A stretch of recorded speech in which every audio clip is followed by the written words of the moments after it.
শিক্ষার্থীরা আসসালামু আলাইকুম। আজকের ভিডিওতে আমরা 2025 সালের প্রাথমিক বৃত্তি পরীক্ষার কমন উপযোগী একটি সংক্ষিপ্ত প্রশ্ন নিয়ে আলোচনা করব। এখানে প্রশ্নটিতে বলা আছে দুইটি সংখ্যার গুণফল 225। একটি সংখ্যা 25 হলে অপর সংখ্যাটি কত?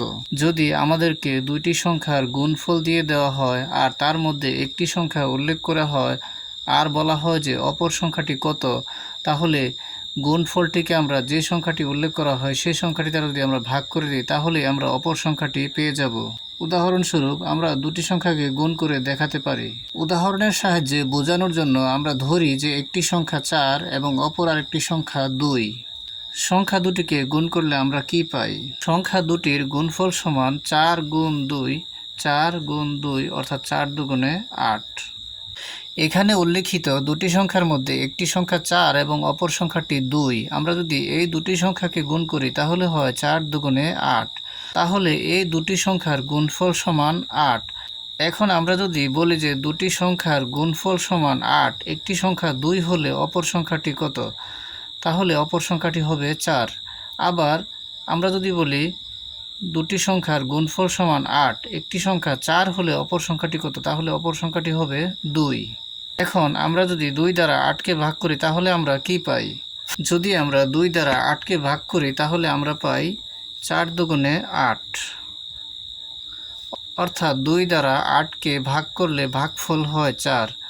অর্থাৎ আমরা যদি বলি যে দুটি সংখ্যার গুণফল সমান 8 আর একটি সংখ্যা 2 হলে অপর সংখ্যাটি কত? একটি সংখ্যা 2 হলে আমরা 2 দ্বারা গুণফলটিকে ভাগ করে আমরা পাই 4, তাহলে অপর সংখ্যাটি হয় 4। আবার যদি বলা হয় যে দুটি সংখ্যার গুণফল সমান 8, একটি সংখ্যা 4 হলে অপর সংখ্যাটি কত? তাহলে আমাদেরকে এই 4 দ্বারা এই গুণফলটিকে ভাগ করতে হবে। তাহলে আমরা পাই 8 ভাগ 4 সমান 4 দুগুণে 8, অর্থাৎ আমরা ভাগফল পাই 2।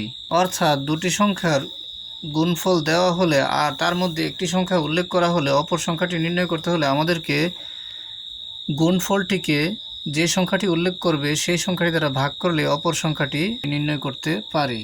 একইভাবে এখন যদি আমরা এই দুটি সংখ্যার গুণফল বলা আছে 225, তার মধ্যে একটি সংখ্যা 25 হলে অপর সংখ্যাটি কত, এটি যদি আমরা নির্ণয় করতে চাই তাহলে আমাদেরকে এই 225 অর্থাৎ দুটি সংখ্যার গুণফলকে এখানে যে একটি সংখ্যা দেওয়া আছে সেই সংখ্যাটি দ্বারা ভাগ করে দিলেই অপর সংখ্যাটি পাওয়া যাবে। গুণফল 225কে আমরা যদি 25 দ্বারা ভাগ করি সেটিই হবে অপর সংখ্যা। সুতরাং অপর সংখ্যাটি সমান গুণফল 225 ভাগ 25। 225 ভাগ 25। আমরা যদি 225কে 25 দ্বারা ভাগ করি তাহলে আমরা ভাগফল পাই 9। সুতরাং এখানে ভাগফল আমরা পাই 9, আর তাহলে অপর সংখ্যাটি হবে 9।